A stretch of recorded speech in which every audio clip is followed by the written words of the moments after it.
Okay, Hello. welcome. We'll make an analysis of of Blankets by Craig Thompson.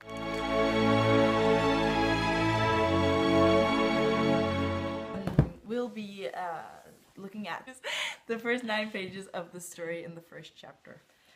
In this excerpt, we're introduced to Craig, his brother Phil, and their father. And we're going to do a characterization of these characters, as well as some analysis of the setting and general tools used in graphic novels. At first, we start with a single panel that does not fill the whole page. And that is only the beginning of a story filled with a great variation in the grid. The gutter is quite narrow, which would indicate that there isn't anything going on between the panels, and that's just like a beginning of one continuous flow. The frames are all hand-drawn, which gives the story a very personal effect. It makes you feel like the author has put time into every single panel, which he has. There's only one panel that doesn't have a border, which is on page 14, where it's Phil that is being grabbed by his father, and he's completely surrounded by white, and it's almost as if he's being swallowed by his own fear, and it just melts out into everything. There's nothing for him except for fear. And then there's also a tendency that every time the father is the predominant person in the scene, the border becomes very thick and black, which also gives an effect that it feels kind of like a prison and you're trapped in this panel. Additionally, there is also on page 11 a panel that interludes with another, like giving the effect that the imaginations kind of becomes a part of the reality. In regards to perspective, there are a couple changes from the normal perspective. Bird's eye view, which gives an establishing shot of the characters, the boys lying in their bed, as well as worm's eye view, which is used to make the father seem even bigger than he already is. There's also some zoom, especially that shows the father's face, to exclude every unnecessary detail. In the story, there's used a large amount of onomatopoeia, which makes the story seem more realistic and like we're there, because we're able to interpret the volume and the duration of the sound. The story is also in black and white, which add a gravity and a gloomy mood to the story, which also convey how much the author's childhood has weighed in him as an adult.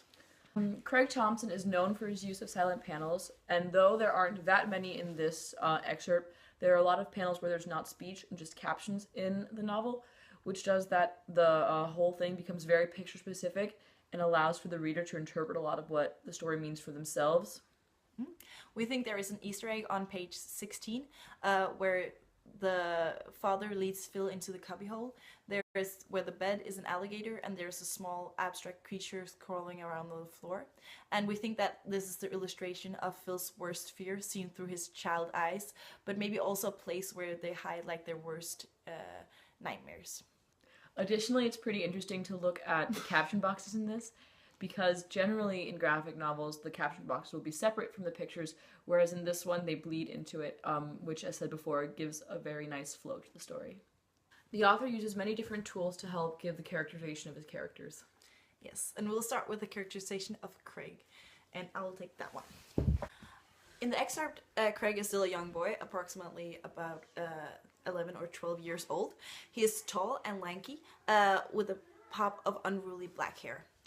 He shares a bedroom with his younger brother, which indicates that the family does not have a lot of money. And he seemed kind of annoyed with the fact that he's sharing a bed with his brother, but he also kind of teases him and ignores him just for fun. On page 11, panel 2, his body language also shows his annoyance, and he's lying facing away from Phil and making snoring sounds. In the relationship between Greg and his brother, Craig clearly has the upper hand, and though he probably does care about his little brother, his only views him as a nuisance. In regards to his father, Craig also has a slight upper hand.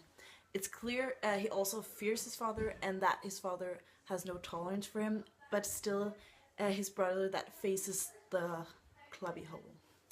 Craig is terrified of his father and is afraid to stand up for his brother, even though he loves him and he would maybe if it had not been his father. Get out! It's time to talk about Phil!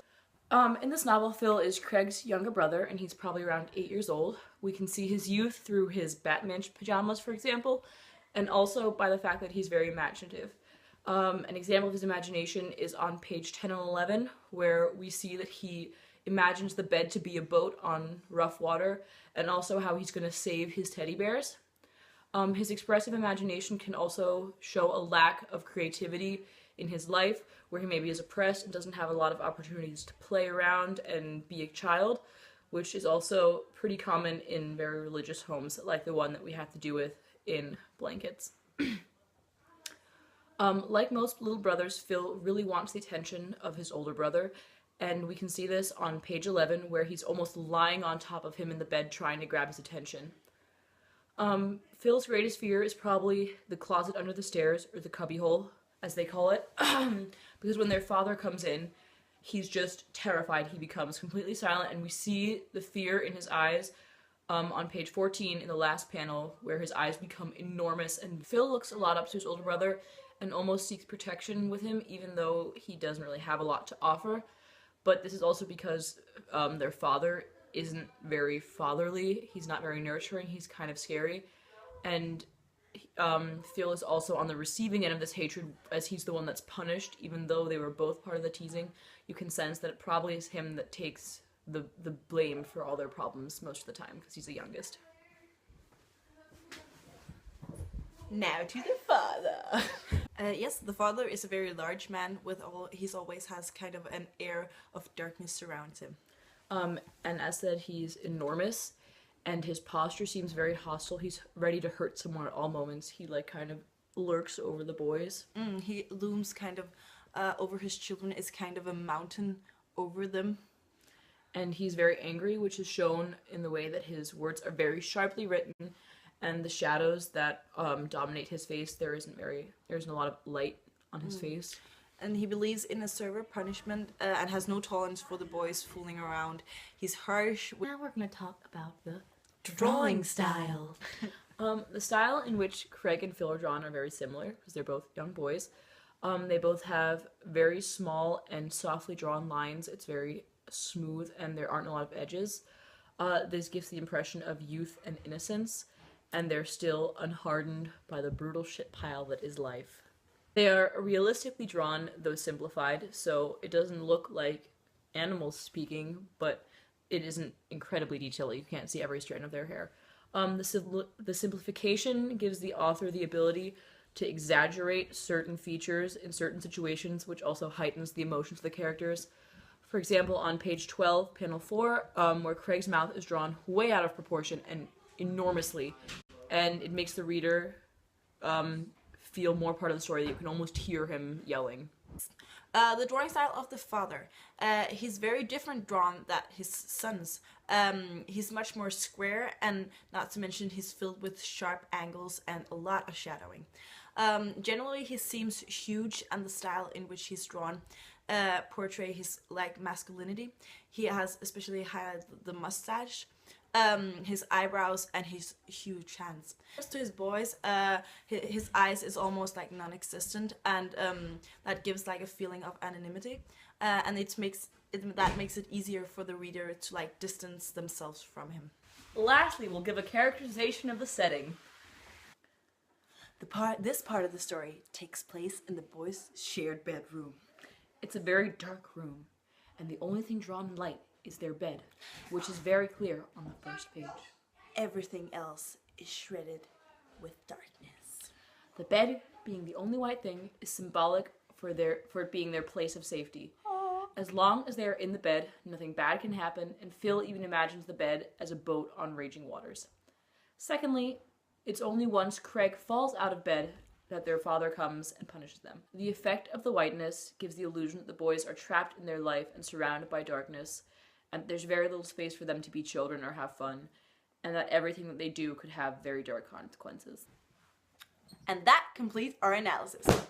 If you want to read more, buy the book. It's very nice.